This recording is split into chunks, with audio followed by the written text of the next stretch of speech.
کر دیں۔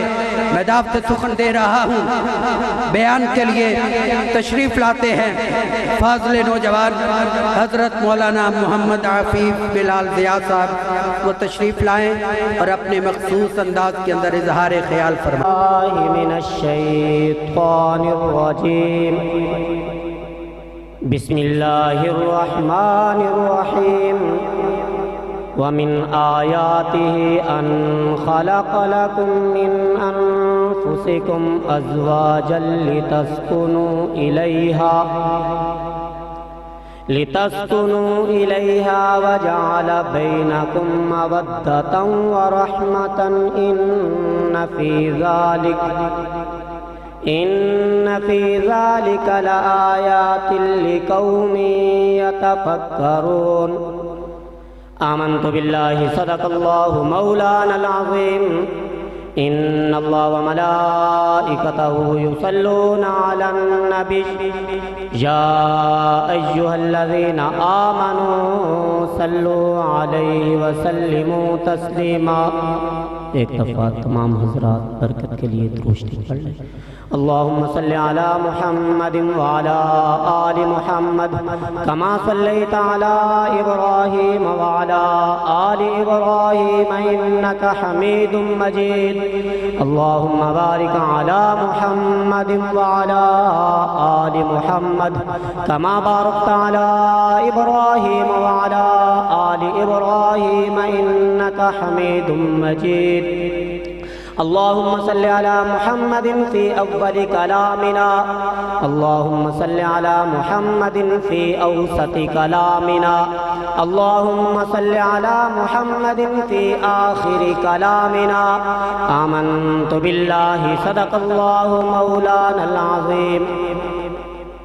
میرے واجب الاحترام دوستو، بزرگوں، عزیز ساتھیوں، ازدواجی زندگی پر بات کرنے سے پہلے اس پس منظر کو ذہن میں رکھنا ضروری ہوگا کہ قبل از اسلام مختلف معاشروں میں، مختلف تہذیبوں میں عورت کو کیا مقام حاصل تھا۔ یہ بات روشن دن کی طرح آیا ہے کہ اسلام سے پہلے مختلف مذاہب میں، مختلف ممالک میں عورت اپنے بنیادی حقوق کھو چکی تھی۔ فرانس والوں کا عورت کے بارے میں نظریہ یہ تھا کہ عورت کے اندر جو روح ہے وہ آدھی انسان کی ہے اور آدھی شیطان کی ہے۔ اسی طرح چین والوں کا نظریہ یہ تھا کہ عورت جو ہے یہ آدھا انسان ہے، آدھا شیطان ہے۔ اسی وجہ سے یہ معاشرے میں برائیوں کا ذریعہ بنتی ہے۔ اسی طرح جاپان والوں کا نظریہ یہ تھا کہ عورت جو ہے یہ ناپاک پیدا ہوئی ہے۔ اسی وجہ سے عورتوں کو اپنی عبادت گاہوں سے دور رکھا جاتا تھا۔ یہیں تک نہیں، عیسائیوں کے مذہب کے اندر عورت کے بارے میں یہ گمان کیا جاتا تھا، یہ خیال کیا جاتا تھا کہ عورت جو ہے یہ معرفت الہی سے اللہ کی پہچان میں رکاوٹ کا ذریعہ ہے۔ اسی وجہ سے عورت کو یہ تلقین کی جاتی کہ آپ کمواری رہو، اور مرد جو ہے وہ راہب بننا پسند کرتے تھے۔ یہیں تک نہیں، ہندو مذہب کے اندر اگر کسی عورت کا شوہر اس دنیا سے چلا جاتا، اس کو کہا جاتا کہ تم اپنے خامد کے ساتھ اپنے آپ کو آگ لگا لو۔ اگر وہ اس طرح نہیں کرتی تھی تو زمانے کے اندر اس بیچاری کی عزت نہیں رہتی تھی۔ اسی طرح جزیرہ عرب کے اندر عورتوں کے بارے میں یہ گمان کیا جاتا تھا کہ عورت جو ہے یہ باعث شرمندگی ہے، عورت کا پیدا ہونا عار سمجھا جاتا تھا۔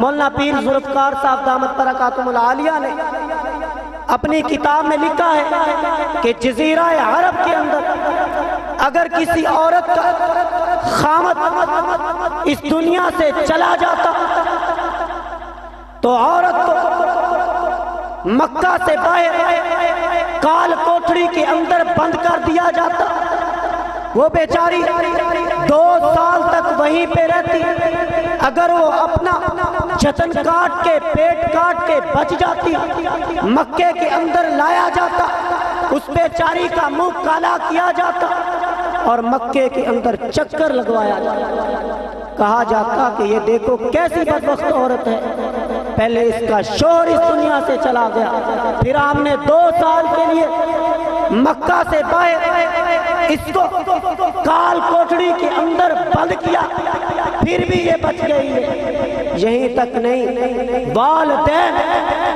اپنی بیٹیوں کے اپنی بچیوں کو خود دفنا دیا کرتے تھے، یہیں تک نہیں اپنی بچیوں کا اپنے ہاتھوں سے گلا گھونٹ کے مار دیا کرتے تھے۔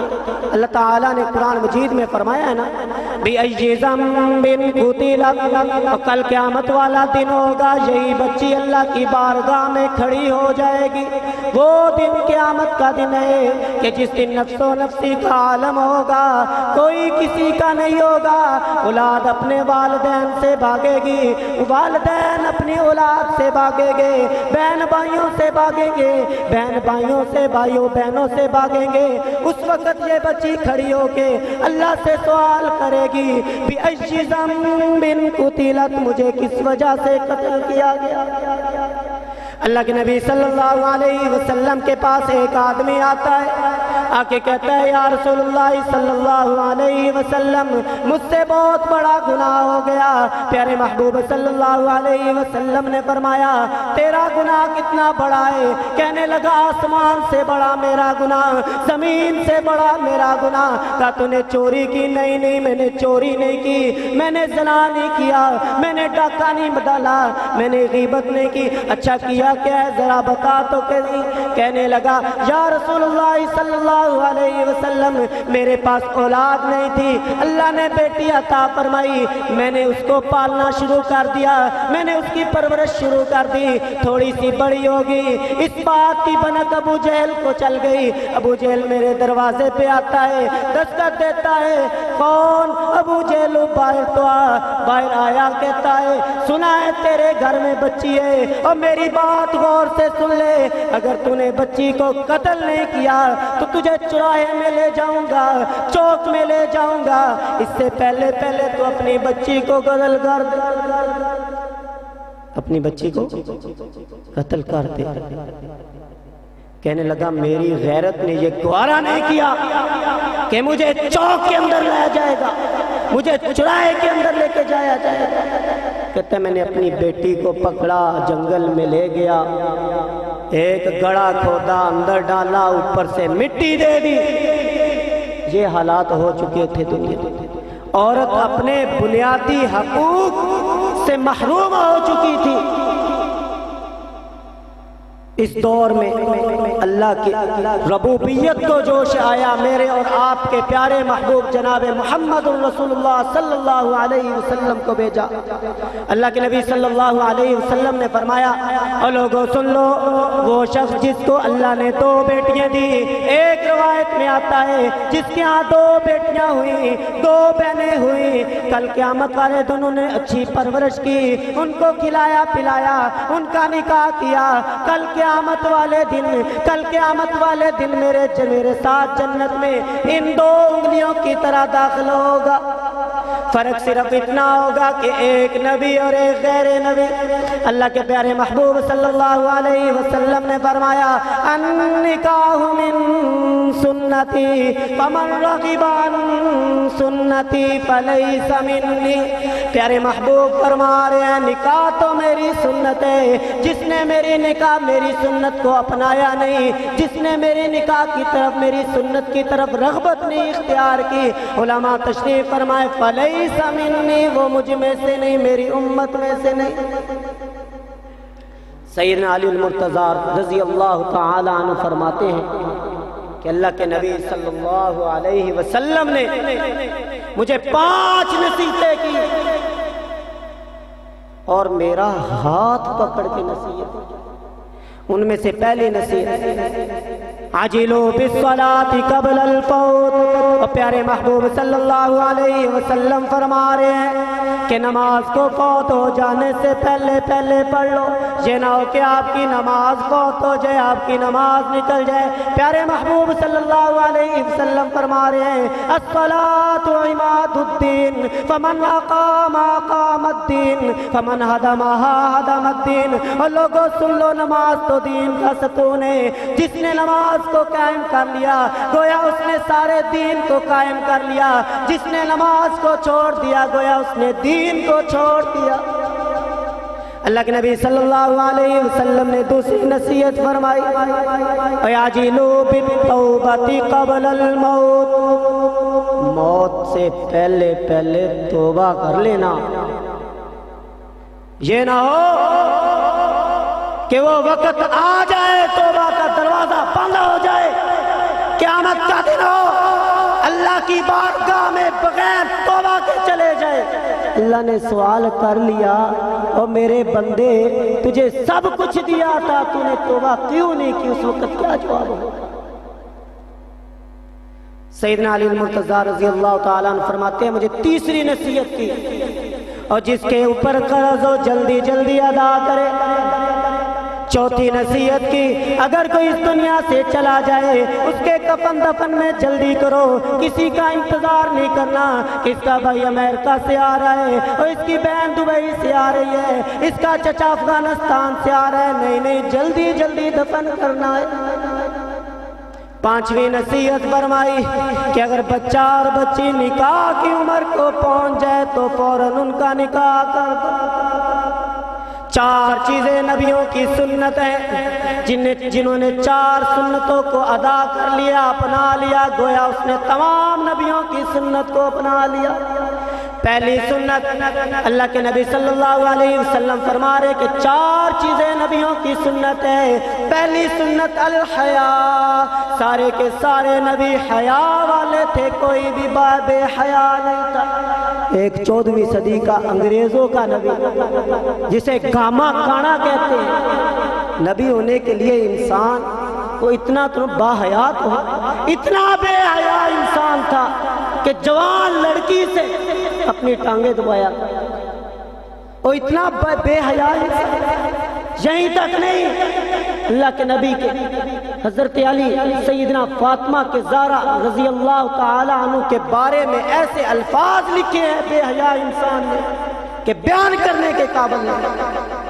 بات چل رہی تھی کہ 4 چیزیں نبیوں کی سنت ہے۔ پہلی سنت الحیا، سارے کے سارے نبی باحیا تھے۔ دوسری سنت سارے کے سارے نبی خوشبو استعمال کیا۔ تیسری سنت انبیاء کی سنتوں میں تیسری سنت کہ سارے انبیاء نے نکاح کیا۔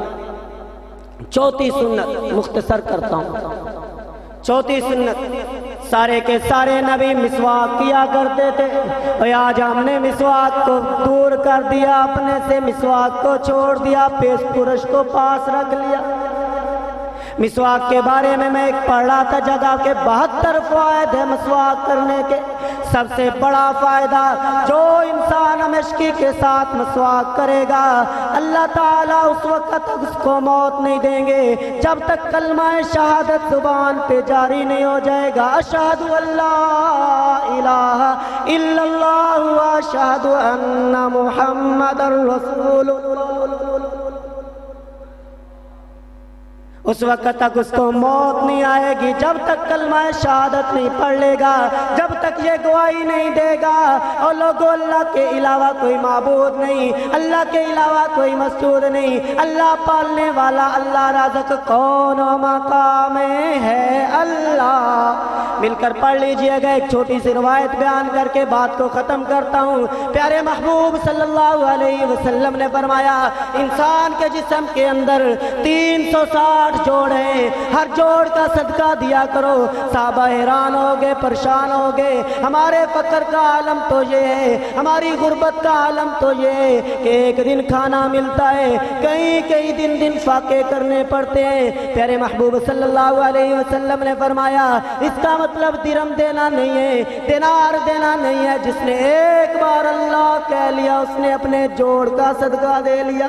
تو مل کے پڑھ لیجئے گا، کون مقام ہے اللہ، دونوں جہاں میں ہے اللہ۔ پڑھ لیجئے گا، مولانا نفیس احمد نفیسی صاحب تشریف فرمائے، میاں صاحب تشریف فرمائے۔ پتہ چلنا چاہیے کہ یہاں پہ جذبے والے لوگ ہیں۔ کون مقام ہے اللہ، دونوں جہاں میں ہے اللہ، جسموں میں جان میں ہے اللہ، لا الہ الا اللہ۔ کون مقام ہے اللہ، دونوں جہاں میں ہے اللہ، لا الہ الا اللہ محمد الرسول اللہ۔ آخر دعوانا الحمدللہ۔